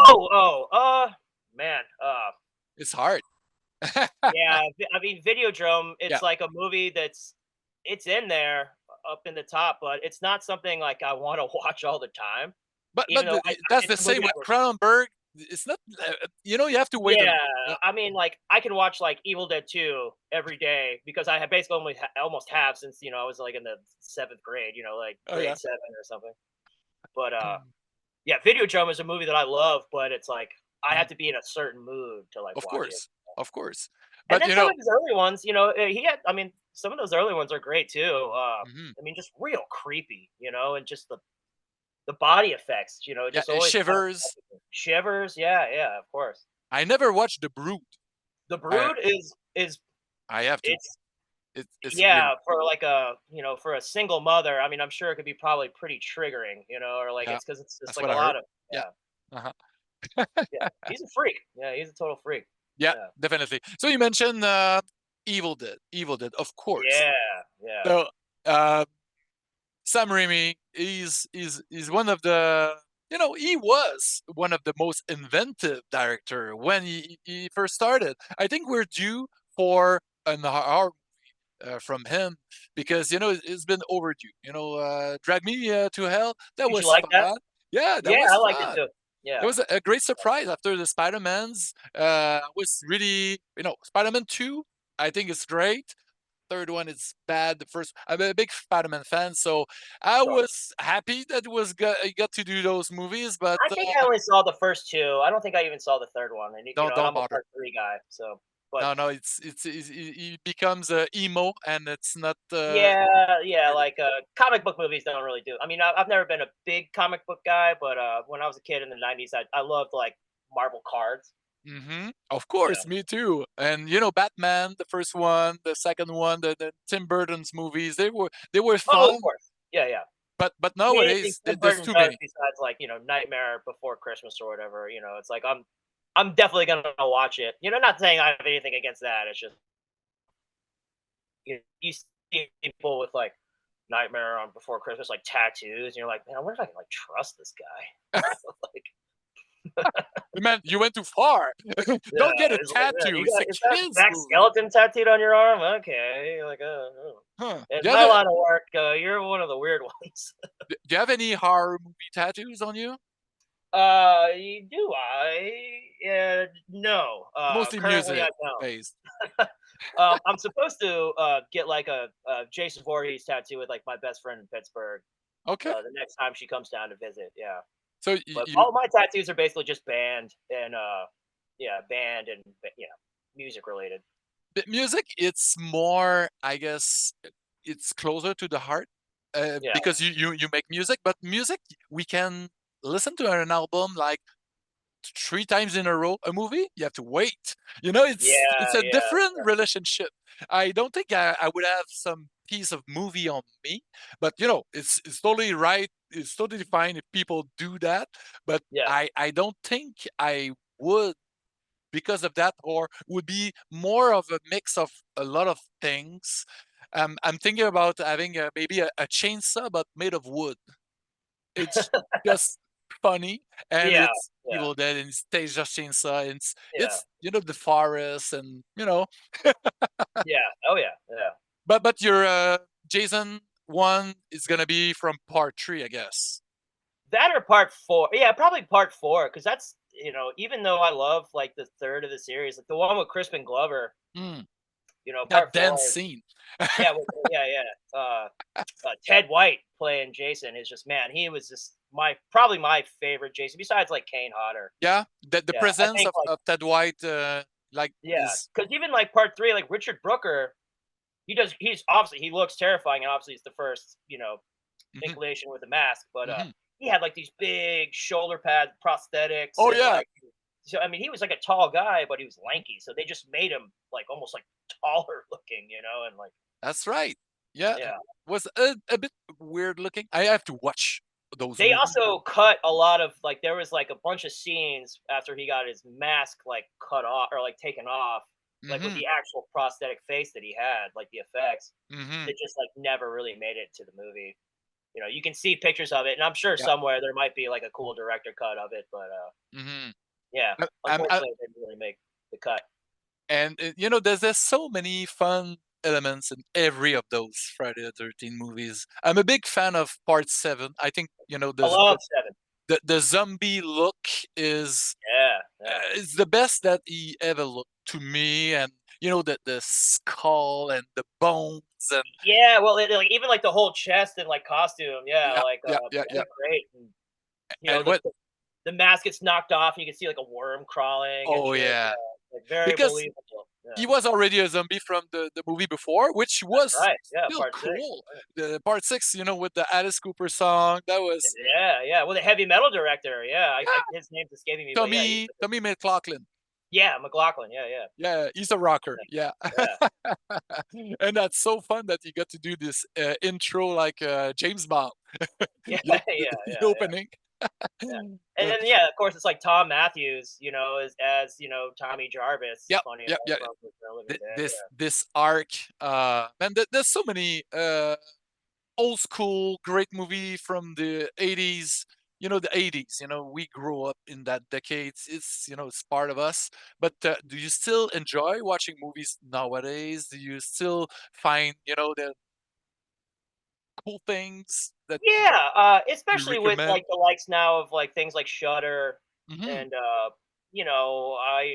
Amazon Prime, all like the cool. Hmm. Well, there's some cool like new original stuff that comes out there, but I really like some of the new Shutter stuff, like that Hmm. Suitable Flesh Oh that came man, out loved it. with obviously everybody's favorite heartthrob, fucking Heather Graham and Barbara Crampton. Barbara Cranston. She's Who doesn't she's love Cranston? exactly, and she's still beautiful after all these years, and it's such a great homage to Stuart Gordon. That the Sure, whole yes, thing. yes, and I think that they had like a very interesting relationship, and like always tons like a lot of respect, and so I feel like Mhm. that kind of went into that, and I even think I heard her like say something like that exactly like in an interview like of the movie, like we really wanted to like pay some homage to my good friend, Stuart Yeah, Gordon. exactly. Yeah, And Joe Lynch, the director, I had on the podcast as well, and he's a big metalhead, like cool. Yeah. Adam Green. His friend, they're like kind of partners. They worked on different movies together, and Joe Lynch, he directed Wrong Turn Part Two, which was fun with Oh, okay. Henry Yeah. Rollins. I think the best one of the franchise, and he directed a few Fate No More videos, which I'm No shit. a big fan. Yeah, yeah, yeah. I need to go Joe back. I Joe don't think I've seen Wrong Turn Part Two. I the, think I the, only the saw the best first one. one. Yeah. The first one is okay, but the It's okay. second one, it's all in. It's kind of in a survival kind of reality TV show, and Oh Henry wow. Okay. Rollins is the host, and he's kind of a sergeant, kind of type character, Yeah. and it's gory as fuck, and those crazy hillbillies, they do all they do, Okay. and that's Yeah. the only one. If you want to watch another one, that Yeah. watch part two, Part and two. all the other ones, it's the same thing, but Yeah. it's still fun, those characters, and I think the franchise was created by Stan Winston, the first one. He produced it. Oh, interesting. Yeah. Yeah. Yeah. Sure. That makes sense. Yeah, and there's a lot of great gore gags. I think it's one of Yeah. the last slashers slash survival franchise that that was fun back in the early 2000s. Yeah. Uh, but nowadays, are you into that? The new elevated horror, from A24 and those kind of movies? Are you Uh huh. into that kind of a psychological stuff, or you look more for zombies and gore and It's just so funny because this day and age, I feel like everybody's so quick to throw in all of those elements into like one picture, or one movie, and it's not like I'm like stubborn about it has to be this or it has to be this or it has to be that. But yeah, I'm a tough cookie, so it's like I really like what I like, and I really like I've been trying to branch out and watch newer things. Mhm. But yeah, like Suitable Flesh was one that I really liked. Have you watched Infested, that French movie that just came out on Shudder a few weeks ago? No, I haven't, but Spider, thank you. the No, Spider I movie. haven't. It's It's good. amazing, but you have to read Okay, subtitles. It's in French with the no English problem. Yeah, I subtitles, don't mind that. Yeah. and it's fucking amazing. I Okay. loved it. It's Yeah. so good. It's the last movie that I reviewed for Horror Quebec, website that I write for, and it's tight. It's like 100 minutes. There's no fat. It's trimmed, and Just yeah, just yeah. I don't want to watch. I do want to watch sometimes 2 hour and a half movies, but Better be back good. not, Better be not good. but yeah, exactly. And but Yeah. when we were young, 90 minutes, that was like 88 minutes, 80 minutes Yeah, sometimes. yeah. It's Yeah, I easy. mean, Night of the Demons, give me 90 minutes, Yeah, it's like yeah, exactly. Yeah, totally. I think they don't know how to cut movies nowadays. They right. you have to trim the fat. Those records are short and everything's in it. And Yeah. so back on the music a little bit. You guys, okay, are not touring right now? Are you writing, or are you waiting for it? Or Well, we just wrapped up. We kind of just came off that big headliner tour. Hmm. We did a few months, yeah, just about a month and some change ago. We're talking about Municipal Waste right now. Exactly. Oh, yeah. Yeah, so we did the big headliner. Right now, everybody's just kind of doing their other bands Yeah. until Hmm. we do Milwaukee Metal Fest Hmm. with like Hatebreed and Testament, Anthrax, and Mr. Hmm. Bungle and a bunch of cool Oh bands. yeah, Bungle, man, Uh, that's cool. and then we'll play a one-off in Pittsburgh like the day after, which I'm really excited about because I just kind of home of the zombie, right? Pittsburgh, Mm. Oh Pennsylvania. yeah. Yeah. Have you ever been there before? Oh yeah, oh yeah. I'm very That's like my almost a home away from home. Oh Yeah. yeah, so you went to the Monroeville Yeah, yeah, you mall gotta and do all all, that you stuff. did Yeah, all yeah, that. of Okay. course. Yeah, in the It's in the Civic bucket Center. list. I have to go there sometimes. Oh, it's a lot of fun. Yeah, it's a cool town. Yeah, see the Savini mural with the Jason Oh yeah. mask. Yeah, it's cool. Oh, wow. Um, so after that, then Bat will do like our tour with Necrot, and I then know you yeah, stopped that tour the night before yeah, Montreal. But I know yeah. that We have to Ryan Boston told is our me last show you have to because go Municipal Waste. Yeah. Waste has to go to Australia just a Yeah. few days later, Yeah. and then But you guys have to come to Montreal with Bat. I need to see. I need to yeah, see. yeah, You know, we will. There's my yeah. dream would be Municipal Waste, Bat, Morbicon, all in the same bill. Everybody double duty. Everybody gets paid more than once. A lot of coffee to be able to do those two shows Yeah. at every night. Must I be could hard probably do that. I to mean, do I, that. I feel like You're Phil the could. younger one. Yeah, Ryan might not want to, but who knows? Maybe he would. It's a lot of work doing two sets. Of Once we get course. up there and doing like two sets a night. Yeah. Also, I like to close those chats with having the top, top three, top five. What's are your, desert island horror movies? Movies. It's you can drop a few records, metal records as well in it because it's a metal and horror podcast. But those movies, it's hard because I know that that question is hard because our tastes change. It depends Yeah, I mean, when obviously, we I talked watch about those Evil Dead movies. 2 is in the mix, of course. I Right mean, there that's just like a movie I can watch every year. nonstop. Yeah, Evil Dead 2. Yeah.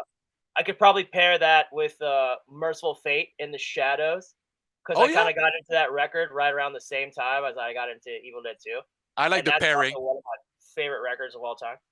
And Uh, and and and King Diamond, he's kind of possessed, so it's fitting. You do yeah, yeah, those voices and all. And, yeah. It's funny because like watching like Dream Warriors, obviously part 3 of mhm. Nightmare on Elm Street. Yep. If you part some of that like the scene where like after when like the deaf kid or like he's like in the bed and he falls to hell, and like if Uh you huh. have like a King Diamond song in the background, it like almost pairs beautifully. Oh yeah. Oh yeah, yeah. Okay. Okay. But That's yeah, cool. so That's cool. that's another one. Obviously part 4, Jason, Friday Hmm. the 13th. But the part four, just a sidebar, it's awesome. Corey It's Feldman. terrifying. I mean, yeah, and then you got Feldman. You got a little Yeah. Corey Feldman in the mix. Yeah.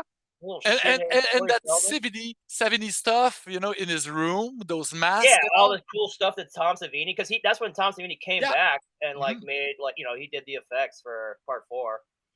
And Uh, they let him just put his stuff. Oh, it's gonna fit with that little boy, and I don't know yeah, how they wrote that character, knowing that 70, Tom Savini was gonna bring all this stuff, or right, did it evolve during the shoot?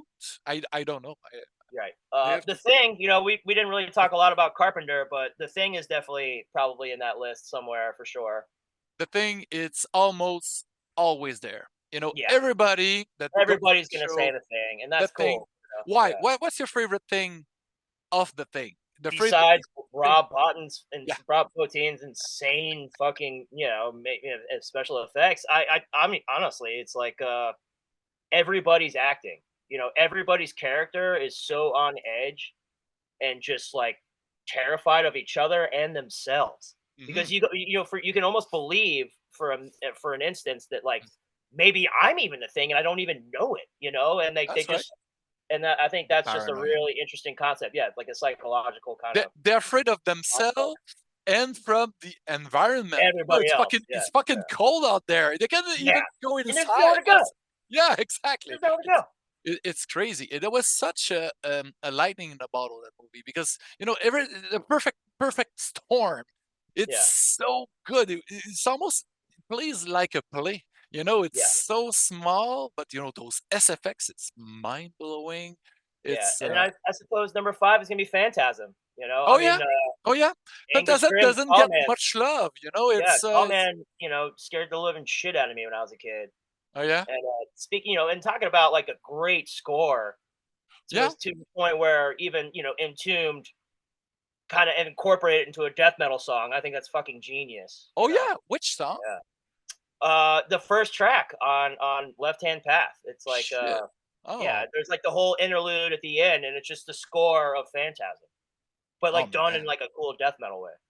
Oh, that's so cool, because I'm Yeah, also, with each of those shows, I do a playlist, so I'm gonna, put that song in. And, you should. Yeah, it's just the first track. The names escape me. I can look it up real quick, but yeah, but it's that's so cool. But you haven't paired a record with each one of those movies. So with Phantasm, let's go with N2. With The Thing, which metal band would be great?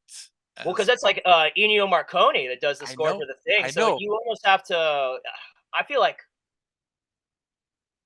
yeah, that'd be tricky. Yeah, perhaps the new John Carpenter record that just came out last week.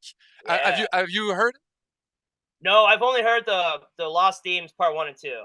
I haven't heard the new one yet. Yeah. There's three a lot of things, and they did an anthology a few years back, and that's the one called Noir, and Okay. I think it's better than part three. Part three was more the same, like Yeah. one, Yeah. two, Yeah. and three. That's kind of the same vibe, but this one is heavier. There's more Yeah. guitars, and it's really cool. I only listened to it once, but you I should. know he's got like a full band now when he goes Yeah, on tour, and yeah. I haven't got to see it yet, but I'd love to. Man, I hope you get to see it, because Yeah. I was lucky in 2017. They came to Right. Montreal, and it's his godson, which is the son of the Kinks guitar player. No shit. Yeah, and his son's on board, Cody Carpenter, and Carpenter is there, and there's the guys, the backing band from Tenacious D. Tenacious. Oh, Yeah, interesting. Yeah. and but it's amazing. They project images from those movies, scenes, and Right. all, and it's so fun to see Carpenter watching his son play his melodies. It's Yeah. Yeah. Yeah. Yeah. priceless. I like He's that a a lot. rock That's star cool. now. Nobody wants to give him money to do movies, but fuck this, I'm gonna become a rock star, and he did. it's Yeah. it's Yeah. amazing. I mean, the guy can do whatever he wants. I mean, and almost no bad in my mind. Man, We don't need to talk about Ghosts of Mars or anything, but but there's still good things to like in yeah, that movie, that aside Ice from Cube. those Martians that look like Marilyn Manson, or Ice Cube. Yeah, Ice Ice Cube, Cube's cool. Yeah, yeah. I yeah, don't know. and That's like saving grace, but and Natasha Enstridge, the girl from Species, she was in it. Oh, that's right. That's right. She's fun to look at, Gorgeous. but Yeah. the soundtrack is cool. The soundtrack is cool. Yeah, it's kind of new metal. Yeah, I like it. Yeah. There's some the guys from Anthrax are in it, and Buckethead is in it. Yeah. Well, Man, cool. Yeah. that's What, cool. what? That's good. I have a question for you. Oh, What's your favorite Trauma movie? oh, Trauma, of course. Trauma, of course. Um, my favorite movie from Trauma, I guess I'll go with Romeo and Juliet, because I think it's the finest of their movies. I loved it. I think the acting is fun. I think the soundtrack, and Lemmy is in it, and Lemmy's uh, in it. Yeah, that's a good one. Yeah. it's a good It's one. hard because Toxic Avenger, of course, the first one, and Terror Firmer. It's fun. There's a good scenes in it. yeah, yeah, yeah. Like a little. It's pretty gruesome. There's a lot of weird, awkward gore. Yeah, And then yeah, yeah, and yeah. then like the sexual gore and stuff. That's Mhm. like it's also kind of in Romeo and Juliet too, like the Yeah. giant monster penis. Oh It's yeah, yeah. It's amazing, and I think the monster penis came back in another movie. I think probably in They part probably use the exact same monster penis to like yeah, try to save some bucks. Yeah, and the same I guess exploding car. yeah, It's yeah. in every movie. Oh yeah, the same. Yeah, the same shot from like yeah. But it's that's one of those studios that produce those a movie that you want to watch with your friends with beers Yes, yeah, and joints and you know Lloyd Kaufman. Who doesn't love Lloyd Kaufman? He's yeah. an amazing man.